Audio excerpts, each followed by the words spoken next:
Okay, stay tuned to today's video because we're going to be talking all things grip.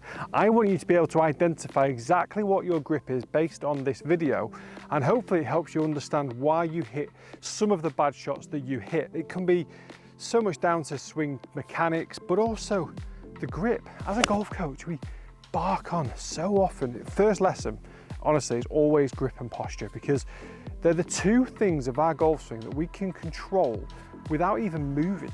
So technically, it's the easiest thing to change. However, anyone that's changed the grip, like I have numerous times as well, I'm sure you have, it's horrible. It feels awful. So if we get over the fact that it just feels horrible, but understand why we're doing it, it makes it all very much worthwhile. It's important to start today's video with one of the most common faults that I see, and it's the strong grip. It's that grip that when you've got hold of the club, you feel like you're in control of it, you're in control of how far you hit it and the direction you hit it, but in reality, you're not, and we're not. I have actually a bit of a weak grip, to be fair, over the years. So the strong grip for, let's say, for a right-handed golfer would be for the right hand to be more underneath the club. And I often see the grip then going very much through the palms of both hands. So what this has done straight away is limited the flexibility in the wrists, okay?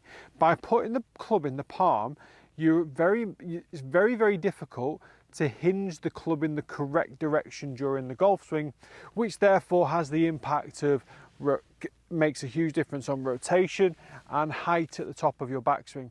A lot of golfers that I actually speak to and see on a regular basis really struggle with the length of the backswing. They feel like they don't have the flexibility to get all the way to the top, and I'll show you why. It's always on grip. It's amazing, isn't it, how the grip can make you feel like you're not flexible. What a strange and stupid thing, isn't it? But it's the reality of what's going on. So when I see the strong grip, I see the club going through the palm of the hands, and then because of that, the wrists turn against the golf swing. So if you imagine your golf swing wants to, for a right-handed golfer again, turns to the right, okay? From the golf ball, I turn to the right. But what my hands want to do is effectively, because they're already to the right, they want to turn to the left. So my backswing is turning to the right, my hands are turning to the left, so I'm twisted, okay? And if I'm twisted, that is about as far as I'm going, okay? And sometimes we often see the club come more inside, you lose your height, and then your downswing's all about gaining your height back. It is incredible what the grip does to your golf swing. And I see that so often. Honestly, it is, when there's a grip fault, it can often be related to length of golf swing. So if I get my grip in this position, turn my shoulders to the right away from the target, but my hands will naturally turn to the left because they're already too far to the right, and now I can't swing. It's a toughie, okay? That is one reason why you should absolutely please change your grip. It's going to revolutionize your golf and your life, I promise you, okay? So you're going to be able to swing the golf club further because your hands are working with your shoulders. So your shoulders are turning to the right, your hands and your wrists can also follow that angle. So everything stays square to how it started, meaning you've got the flexibility to be able to get your arms up into the air. If you turn against it, you're stuck, okay? And this is where we start to see different elbow positions and flying elbows and chicken wings and all sorts. So it's a huge importance. If you don't struggle with that, the strong grip can also and will also want to close the club face to the left. When closing the club face to the left, we get an awful hook, okay? And the way to stop your hook is to then guide the club face through the ball, which leads to the chicken wing. So again, a lot of golfers come to me and just say, I've got a chicken wing, it's awful, I hate it. And that is so late in your golf swing that, let's be fair, the chicken wing is doing something because of something else. It is the cause of another problem. So we need to work back. And it's amazing that we work all the way back to grip.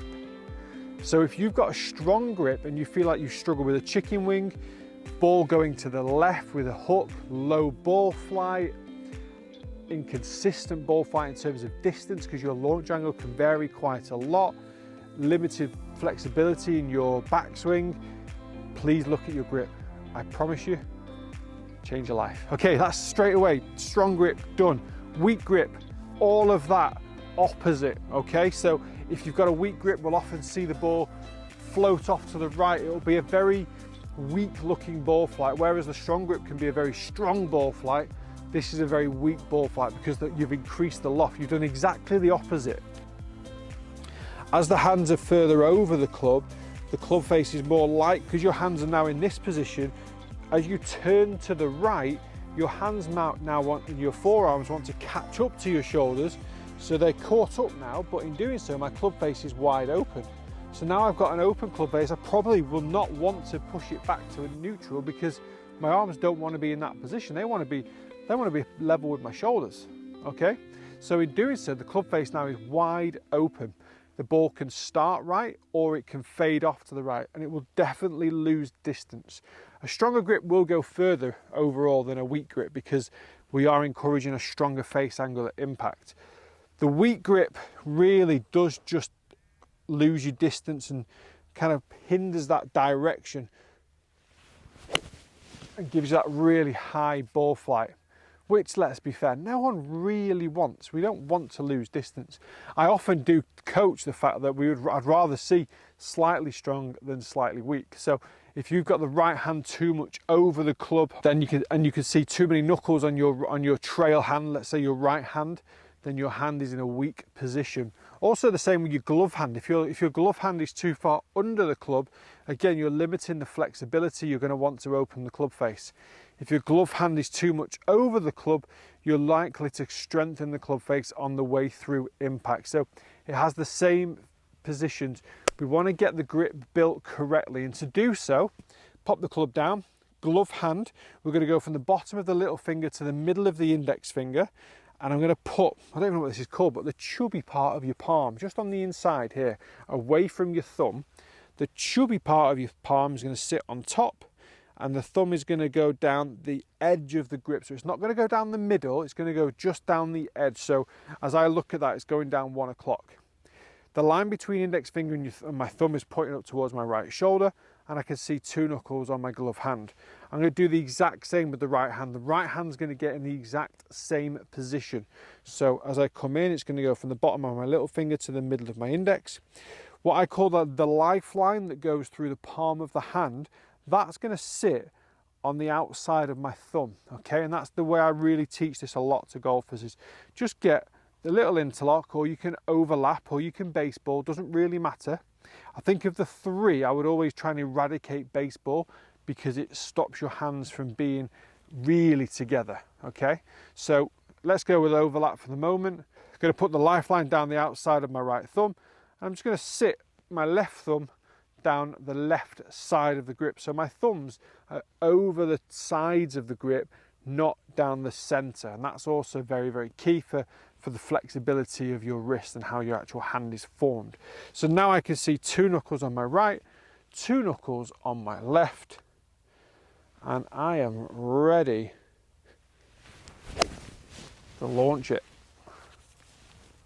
So really quick tip there on grip. So important to get that a little bit right because it does make a huge difference to flexibility, ball flight, height, distance, consistency of strike, just your general mechanics of your golf swing as well. You want to be able to start the golf club square to target, and you want to be able to swing the golf club around your body, bringing it back to the golf ball in a squared off position. And if it's not in a square position, something's happened along the way to stop it. And really, the only thing that's touching the golf club throughout from start to finish are these bad boys. So we need to make sure that these are in the right place so they don't manipulate the golf club in a way that hinders us. We don't want it to hold us back. So please have a look at your golf swing. If you're a little bit weak or a little bit strong, leave it. It doesn't matter. That's absolutely fine. Guys, thanks for watching. I hope you've enjoyed this tip. Please do hit that subscribe button. Also, if you love Facebook as well, I'm over on Facebook, Twitter, Instagram, you name it, I am there. Thanks for watching, and I'll see you again in the next video.